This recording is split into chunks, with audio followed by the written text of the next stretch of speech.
is the Vice Chancellor of the University of Zimbabwe, and it is Professor Paul Mapfumo. Professor Paul Mapfumo, good day and welcome to the program.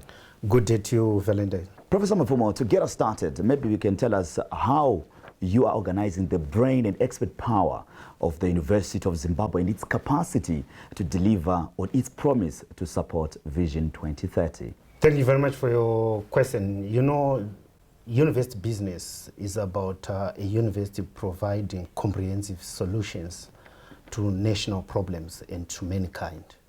And what we're doing here at the University of Zimbabwe is to start to reconfigure our different departments, our different units and faculties, so that we focus on where our expertise lies.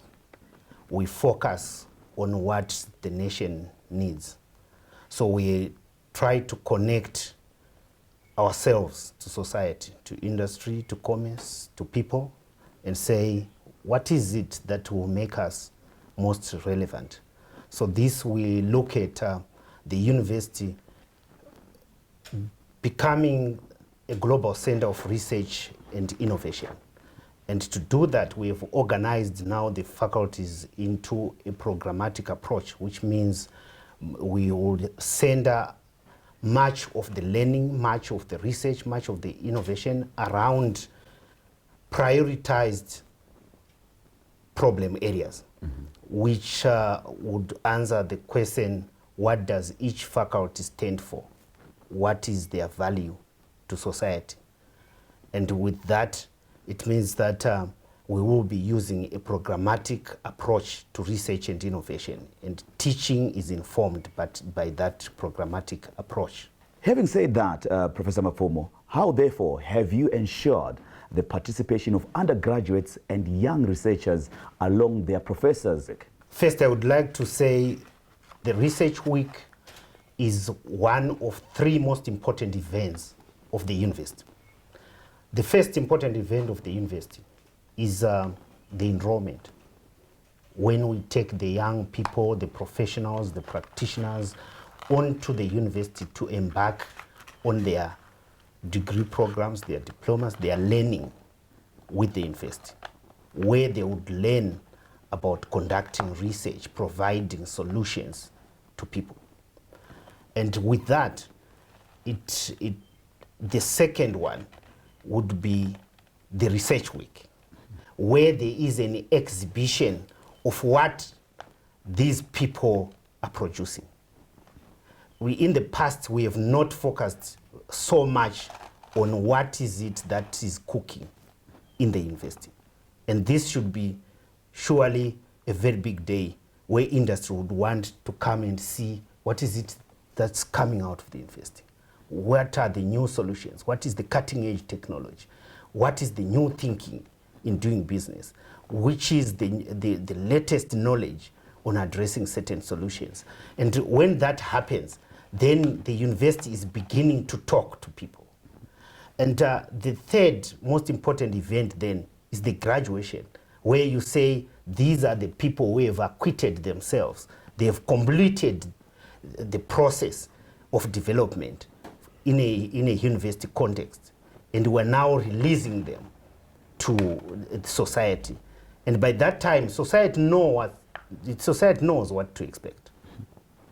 And in terms of making sure that our young people interact with their seniors, it's not just with their seniors, it's also with the practitioners, people from industry, the people from commerce. So what the Research Week does is to say, let's have categories in our structure. We have the young and upcoming people. We have the early career people, which are your lecturers, your senior lecturers. We also have your seniors, which are your renowned professors. And when they exhibit together, when they begin to interact on that same platform, and they are addressing and engaging people from industry, people from commerce, people from the grassroots, we begin to see the young people gaining confidence that this is the reason why we're doing it. This is the reason why we are going to school, why we are learning. And that's the purpose, really, of the Research Week. With the view that the new Education 5.0 framework emphasizes on innovation and industrialization, how do you ensure that the focus on innovation and industrialization will not spread the university capacity too thin to the detriment of research, of teaching, and above all, community service as well? That's a very good question. That's where the core of the issue is. This is a design problem. So the Education 3.0 is not something that we would wish to consider as the norm and to protect. No. It is actually the problem. Why is it a problem when we have been using it for so long? It is because we realize that in the design, it will never make us cross the line. So we will not make a breakthrough through Education 3.0. So to correct that, we have to really follow and come up with a new design. And we are happy that government has come up with this new design of Education 5.0.